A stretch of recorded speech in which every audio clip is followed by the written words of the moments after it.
The following program presents principles designed to promote good health and is not intended to take the place of personalized professional care. The opinions and ideas expressed are those of the speaker. Viewers are encouraged to draw their own conclusions about the information presented.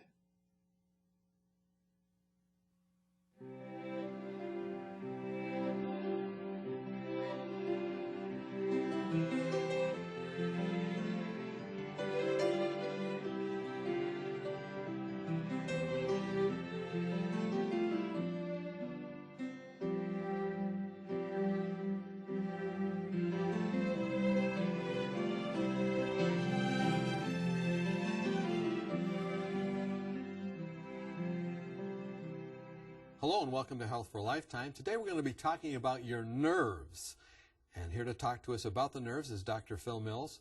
He's a rehab specialist and he's been working in that field for what? About 20 years or more? Actually 30. 30 years. So you've thought about the nerves a long time. And you know, the body has a communication system. How does the head communicate with the rest of the body? That's the question. How do we do that? Well, communication, as you know, is important in every area of life. It's important for wives to communicate with husbands and for parents to communicate with children. And it's important for your brain to be able to communicate with your body and your body to be able to communicate with the brain. There are two major ways of communication. One is through the blood. That's sort of like a over the loudspeaker. All right, yeah. It goes everywhere. Whereas the very specific communication pattern are through the nerves. Through the nerves. Well, I think it's true. I mean, no one's going to disagree that our heads need to communicate with our bodies. At least I hope so today. But what is this major emphasis? You know, you talk about rehabilitation, and we talk about the nerves. What kind of diseases are you dealing with there? Well, there are many, many different diseases that are encompassed in nervous system disorders, neuropathies. But really we need to look at the nerves themselves? Right, how the nerve is formed. The nerve has actually two major parts. There is the nerve itself, actually the axon part is what the inside? The inside. And then you have around it an insulating layer called the myelin sheath. The myelin sheath is put in over a period of time, from the time that we are first conceived back till finally the last finishing touches of myelin are put in somewhere, for at least for males, in the last of the 20s, certainly mid to last of the 20s. And what does the myelin do? Well, it insulates the nerve, and it also speeds up the conduction, maybe in some cases by a factor of as much as 40 times. So some people say that there's two ways to send those impulses, like on the autobahn, which is the myelin, and then the other is the slower. Is that right? Yes. For example, some of the automatic systems, it might take 2, maybe even as much as 3 seconds to go from the tip of the toe in a tall person to the brain. But these are sending information that's not so important. It has to be instant or immediate. And then there are other portions that have to be sent, messages that have to be done very, very rapidly. And those go over these well-myelinated, very fast conduction nerves. So, I mean, what happens if your myelin is not there? Let's say you don't have any myelin and never got any. Well, they actually have a mouse that genetically doesn't have myelin, or very little myelin. So he just has the inside axons, just that inside part, but not this part going around. Yeah, so there's no insulation, so it shorts out, shall we say. And the mouse moves very erratically, just a true jerk, kind of jerk, kind of jerking around. Yes, so that it actually is very much like, it's a model of multiple sclerosis, where you have the problem with coordination, movement, even some speech problems, a scanning kind of speech type. So that's what happens in multiple sclerosis. The myelin sheath is kind of eroding? Well, just in certain places in the brain, actually. So these are generalized problems that you've talked about. What about if it's just damaged in one place, the myelin sheath? Well, you can have trauma that injures the myelin and maybe even the nerve in one place. The classic problem is what's called Saturday night palsy. Okay. And in that case, a person is drinking some substances that they shouldn't be drinking, and so they're doing some activity they shouldn't be doing. Maybe they're, instead of home, they're out spending the night in a park. And so they put their arms back over the park bench. And they go to sleep or something. And then they go to an intoxicated kind of sleep, so they don't move like they should. Their brain doesn't send them the signals that all is not well. Mm-hmm. And so in that particular case, their arm is sitting on a pressure point, mm-hmm. maybe for a couple hours. And on awakening in the morning, when they try to lift their wrist, they can't lift it because there's a wrist drop.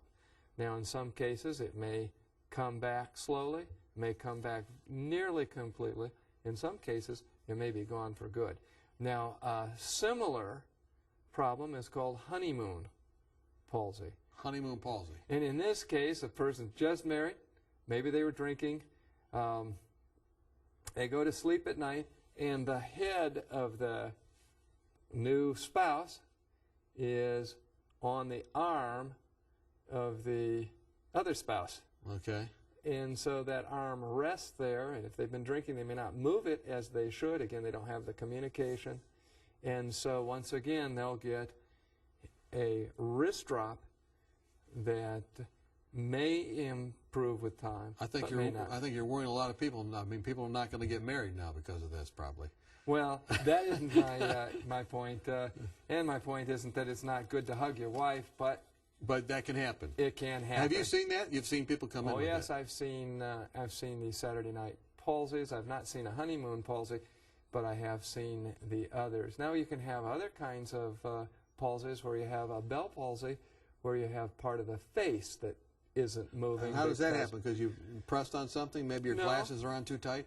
Well, in this case, there's various causes, but there's some swelling and a pressure to a nerve that goes to this area of the face. Okay. Now, of course, I'm sure blunt trauma to some area would also mess up the myelin there. Yes, yeah. and I should mention, in the elbow, mm-hmm. this is an important concept. The nerves that come down the arm, the ulnar nerve that comes down the arm, wraps around the outside of the elbow. Okay. If you look at your finger, okay, and you bend it, you mm-hmm. find that when it's straight, there's redundant skin. All right, yeah, so you got a little extra there, so when it bends, you need that extra skin. When you bend it, now you can see that it's very tight. Mm-hmm. Well, most people don't think about it, but their ulnar nerve that goes around the elbow, there has to be redundant or extra nerve tissue, or it would stretch or pop and injure mm-hmm. when it's going around this corner.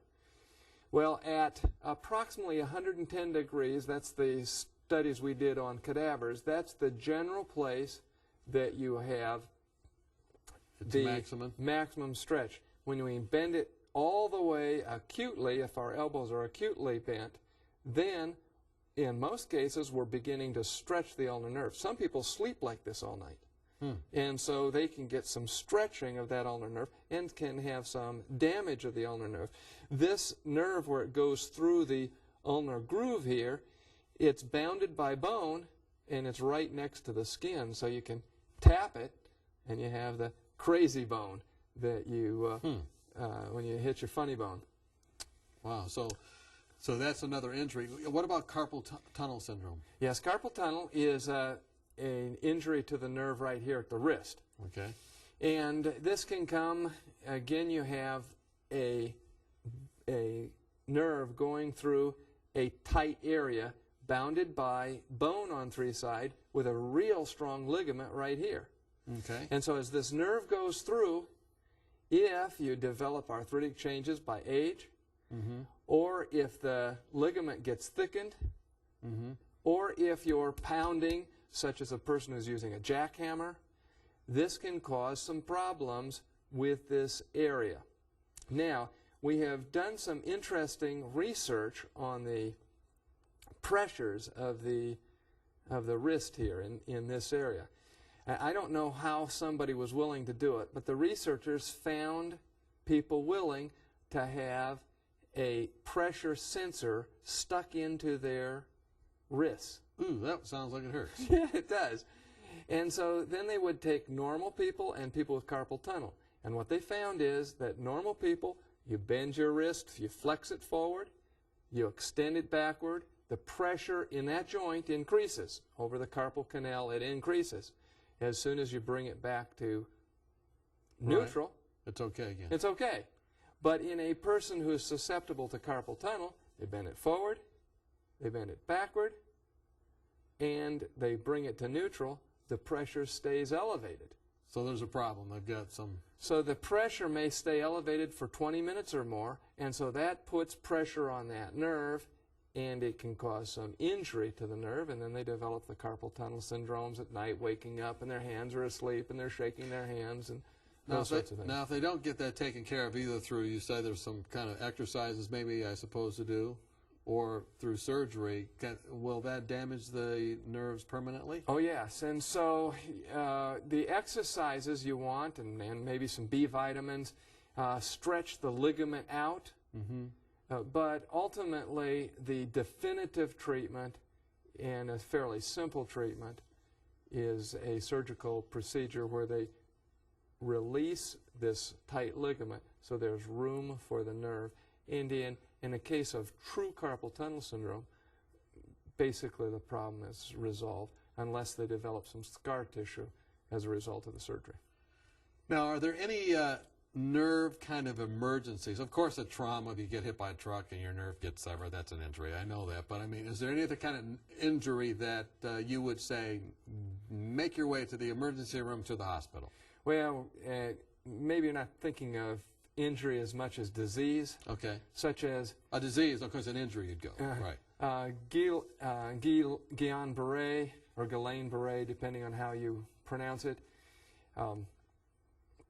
That is an ascending, or maybe an ascending neuropathy. You have increasing weakness in the extremities, in the hands, and the legs.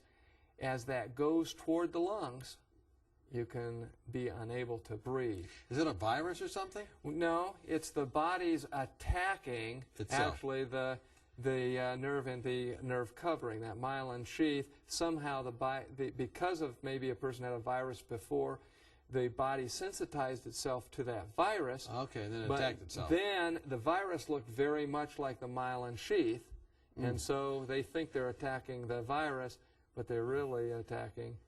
So they got to be in the hospital just in case they stop breathing, all those different kind of things. Can that ever reverse? Oh, yes. Typically it does, unless it becomes chronic relapsing. But typically they can come back to essentially full recovery. And that's by boosting their immune system and different things. I remember as a nurse taking care of a few patients like that in the hospital, and I never really kind of understood that, but this certainly makes a lot of sense.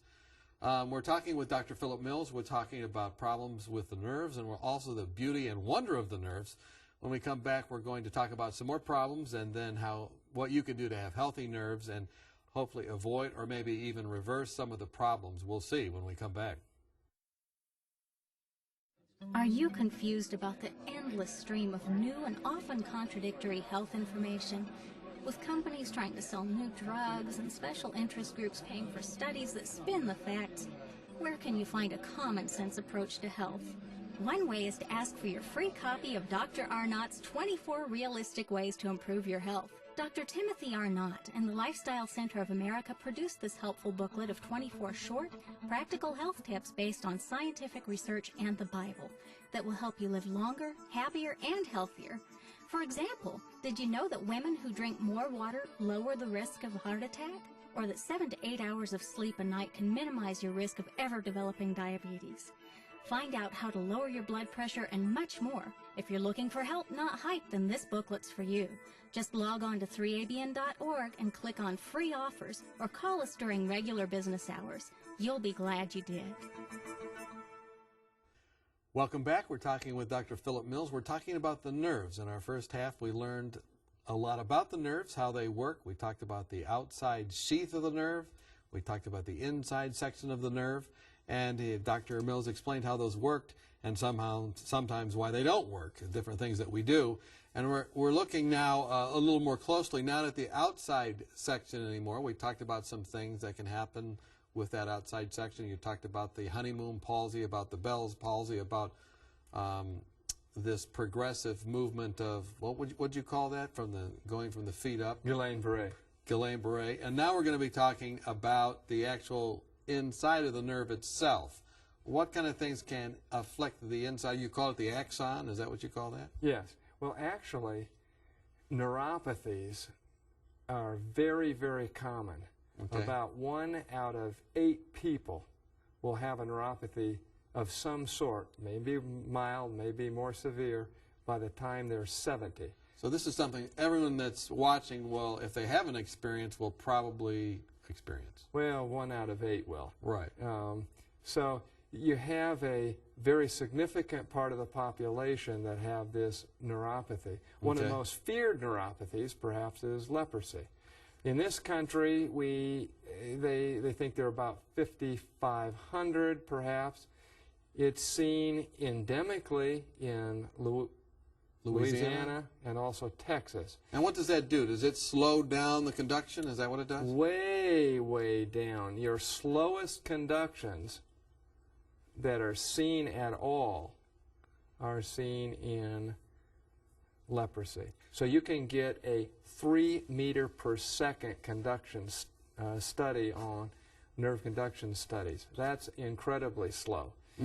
So it's a problem that is not a real common problem in this country, but some of the experts in the area say it's more common than we think. As I said, statistically, we think there are maybe 5,500, but the experts on it tell me that there may be 3 or 4 times that many. It's way underdiagnosed. I have a friend of mine who has done incredible research in the world literature on leprosy. He worked for years in a leper colony in Africa.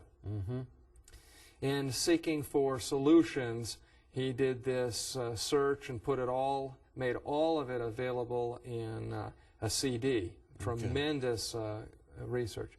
He came back to this country and was working for temporarily doing independent medical evaluations up in Seattle, where you'd think there'd probably be no leprosies. He found 2 lepers, undiagnosed, just in doing independent medical evaluations in Seattle. So he thinks that it's, based on his findings and his experience, that it a lot would more be prevalent. More prevalent. The problem is we don't think about it as physicians. Now, how do people get leprosy? Is that just, how does that happen? Well, it is very mildly contagious, but if a person has lived in Louisiana, Or Texas? if they've lived in Texas, or if they've been in the Army, been overseas in those locations, maybe missionaries, where leprosy is, that's how you get it. Now, you said that you were talking to me about how they diagnose it. They can kind of feel the nerve on one side but not on the other, and that means that probably they have it? Well, that's one way. There's a lot of ways that can diagnose it, but it is the only disease where you can feel your ulnar nerve on one side and not on the other. That's leprosy. So that's not a real common thing, but what are some of the most common neuropathies we have or problems with the nerves in this country? Well, in this country, the most common is diabetes. So diabetic neuropathy, they call it. How does that develop? How does a diabetic develop problems with the nerves? Well, we call it a diabetic peripheral polyneuropathy. Peripheral, that is, it's because it's the peripheral nerves. It also is seen in the face, and poly meaning many. Okay. Many nerves and then neuropathy being pathy meaning disease and neuro being nerve.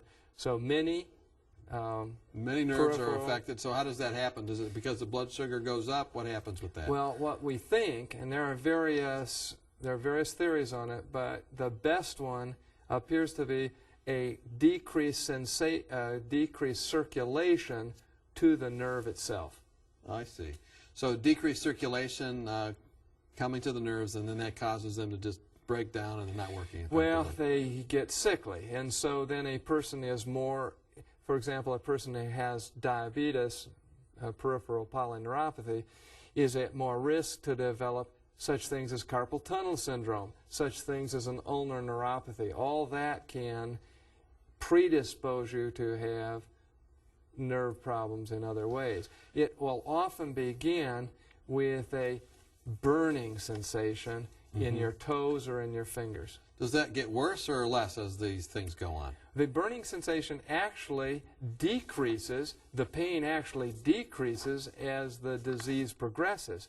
You would think that that would be a good thing, but in fact what happens is the nerve has most sensation, most feeling when it's the most healthy. So when it's just beginning to get unhealthy, it has these sensations. As it really becomes very unhealthy, you don't have any particular burning, but you don't have any particular sensation either. So for the leper and for the diabetic with neuropathies, it's actually a bad thing to not have pain. Pain's really a blessing. Yes, pain is an amazingly enough, is a great blessing. I've had people that I've listened to them, they've had their thumb hit with a hammer, and then they take God's name in vain. If they only realize that that pain is protective, and they would say, thank you, Lord, for having me feel the pain of a hammer hitting it, because they've never been to a leper colony and seen the opposite. Yes. I mean, I remember reading a book about these lepers, and they couldn't feel anything. One's running around, their toes are falling out, they don't realize it, all these different things, and then they got them these cats. They put them in the rooms with them. They were killing all the rats because the rats were kind of nibbling on them at night.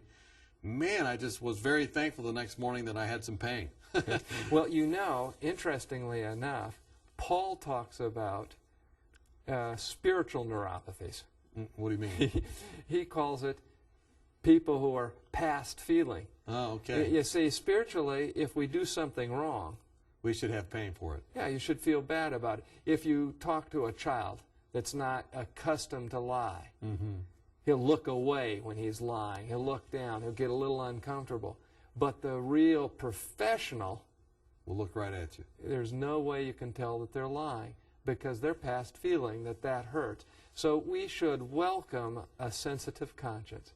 So that's why they sometimes can't even pick it up with a polygraph. They're so past feeling. They get expert. They're past feeling. Interesting. So how do you treat a neuropathy once you have a diabetic neuropathy? Do you ever get cured from it?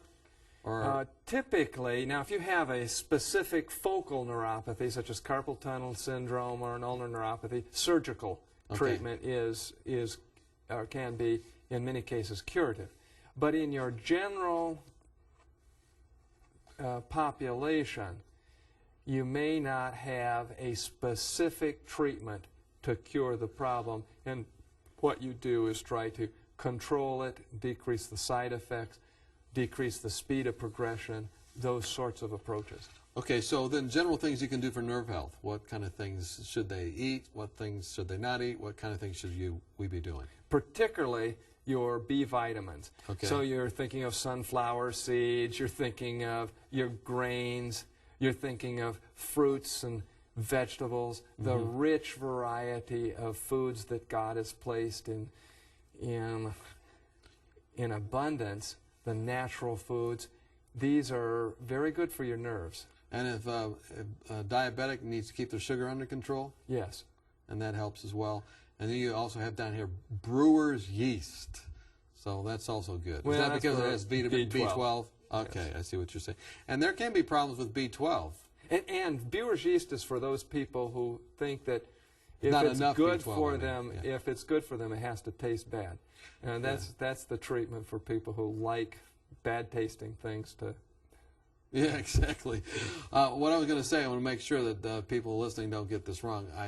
I'm not saying B12 can be bad for you. Not enough B12 can be bad for you. Oh, absolutely. Okay. So I remember growing up, we would take brewer's yeast because we found out this was important, and we'd put it in tomato juice. And you know, I even enjoyed it. Some people put brewer's yeast. Don't try that at home. Some people put brewer's yeast in popcorn. Okay, yeah. And my family likes it, but I can't say I do. All right. Now, although neuropathies can't be cured, if someone has a neuropathy, they need to be very careful. You've listed some things that they need to do. They need to wear slippers if they go to the bathroom, have a light on. What are the things that they need to do? Well, it's very important. Every day they inspect, particularly their feet. Look at the feet without the socks on. If you have a mirror, you look at it, or a spouse that can look at the bottom, you want to inspect it so that you didn't get a sliver, you don't have some problem in there. Then, since you can't rely on your feeling, rely on a thermometer. So when you're taking a bath, make sure it's not too hot. Yes. And if you have a shower, if you're taking showers, and your shower is one of those that sometimes it's hot, sometimes it's cold, you can get burned and not really know it. So you want to, you can Really put be on a careful. little adaptive device, very cheap, few dollars, that you can screw into the head that will turn it off If it gets too hot. if it suddenly goes hot. Excellent. So all of these are very practical tips. Let me tell you one other thing. Sometimes people will carry crock pots or going to picnics, and their foot will be up against the crock pot. They'll And even I've feel it. seen very bad burns from that. You have to use your head instead of your feeling. And you see all these people after the fact, and then they're trying to catch up. This can really help you avoid problems. You know, you are, of course, a Christian physician. You're part of the Adventist Medical Evangelism Network, and that's a great society for physicians to be in as well. But you bring, you know, the spiritual into your care as well. And I'm sure we've talked about how wonderful pain is, but I'm sure you're looking forward to a time maybe when there's no pain. Is there anything that you share with your patients when you talk with them about pain? Well, particularly in those cases of pain where we can do so little, we can still look forward to the time that God has promised when pain will be no more. And we look forward to the time where God shall wipe away all tears from the eyes, and these pain receptors will be used for something besides telling us about hurt. Well, we've learned so much about our nerves today. We thank you so much, Dr. Mills, for being with us and helping us learn.